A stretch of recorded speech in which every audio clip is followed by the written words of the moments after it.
Hello, and welcome to AIM International's preparatory tutorials for the Information Certification Exam. I'm Steve Weissman, Principal Consultant at Holly Group and a certified AIM training instructor in the realm of content, process, and information management. I'll be your guide as we review the exam's major domains of expertise, and I'll tell you all you need to know to earn that passing grade.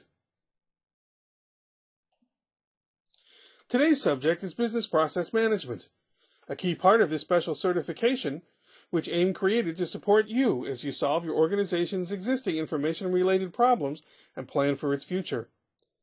For 60 years, AIM has been the leading nonprofit association helping users understand how to best manage documents, content, records, and business processes. This module covers the relationship between business process management and business process reengineering, two practices that share much but start in different places and thus can differ in terms of execution.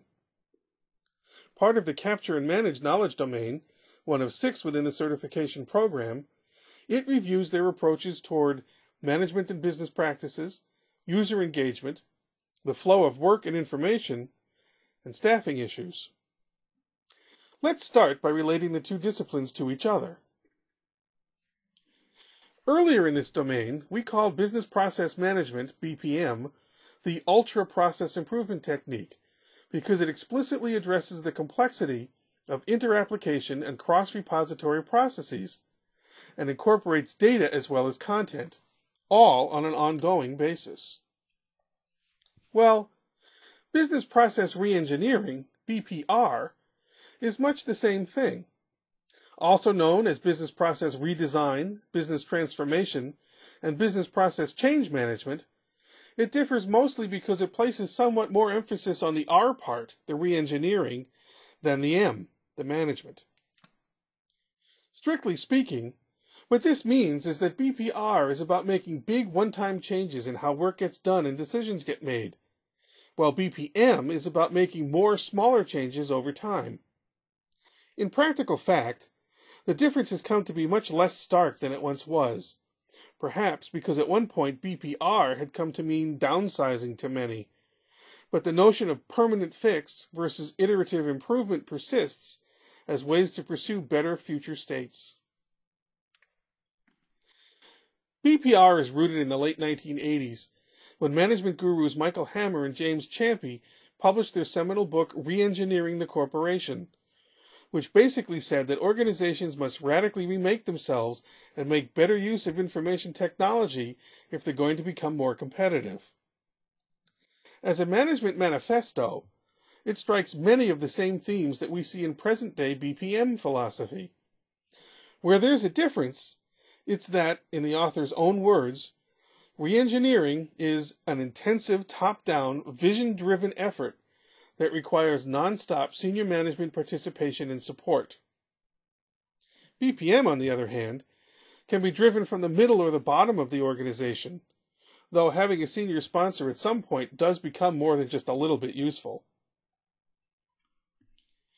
BPM and BPR also share a focus on the participants in an organization's business processes, the people we'd call users in technology terms. In both cases, much attention is paid to how they actually do their work, not merely how they think they do, and in what ways changes can be made to make it better. BPR, though, is predicated on taking this one step further than BPM, as it has within its philosophical charter the potential to actually reorganize the organization itself. BPM activities can lead to this, but when it happens, it tends to be more of a byproduct than an articulated potential outcome. Another manifestation of this heavy-handedness, if you will, is a reflection of BPR's top-down character, which tends to leave users feeling it's happening to them rather than for them. Either condition can, of course, exist in either BPR or BPM, so the distinction may be of little practical import, but it is something of a definitional difference between them. And then there's the focus on the flow of work and information those users engage with every day, which has to be captured and studied before it can be improved. This may be where BPM and BPR align most closely, as both are process-oriented practices at the base. They can make excellent use of the same mapping and analysis tools, and they share the goal of boosting efficiency and effectiveness. If there's a formal difference, it likely lies in the realm of information technology, which is called out fairly specifically in the BPR dogma, but is more ancillary to BPM. Again, as a matter of practical fact, good programs of both kinds will place IT front and center, so the impact on best practices is nil. Perhaps the most controversial area the two approaches touch upon is staffing. At the end of the day, each is aiming to install processes that are as streamlined as possible, a goal that, if taken to its extreme, suggests an inevitable reduction in force. In fact, it's this very brush that tainted BPR for much of the 1990s and early aughts, when people would say they'd been re-engineered out of a job.